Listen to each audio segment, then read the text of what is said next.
มาพี่น้องมื้อนี้จริงจังได้นิดนึงเด้อจ้าจะบ่เข้าตลกปกฮาเลยเขาจะมาจริงจังกันจ้ามื้อนี้จะว่าเรื่องยุบวงเด้อจ้าของอันดาวพระศุกร์กับบักภาคคั่นล่ะจ้าดาวพระศุกร์นี่มันได้ออกมา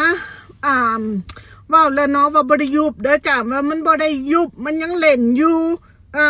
แต่ว่าอาจจะปรับเปลี่ยนอย่างเช่นตะกี้น่ะมันไปแต่วงใหญ่มันเอาแต่วงใหญ่เพราะว่ามันแบกทุกคนแม้กระทั่งบักภาคมันก็ยังแบกมันก็ยังแบกเอาบักภาคไปน้ำทุกงานจนทุกมือนี่บ่ไหวแล้วก็เลยจะปรับเปลี่ยนกันบ่ว่าสิเอาไปจังได้ก็ได้เบิดทุกมือนี่น่ะสิเอาแต่อีดาวพระศุกร์ไป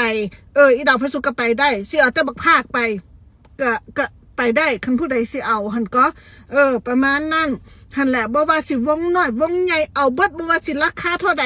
คุยกันได้เพราะฉะนั้นค่อยๆโทรกันเด้อผู้ใดสิโทรน่ะโทรเจ้าภาพน่ะโทรไปน่ะค่อยๆโทรอย่าสุญาตกันหลายโอ้ยโทรศัพท์หูดับตับใหม่ตายไฟแมนคนโทรหลายนั่นแหละโอ้จองคิวตะพื้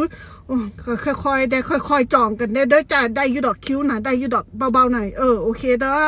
นั่นแหละแค่มาซอยประชาสัมพันธ์ว่าบ่ได้ยุบเด้อบ่ได้ยุบวงของ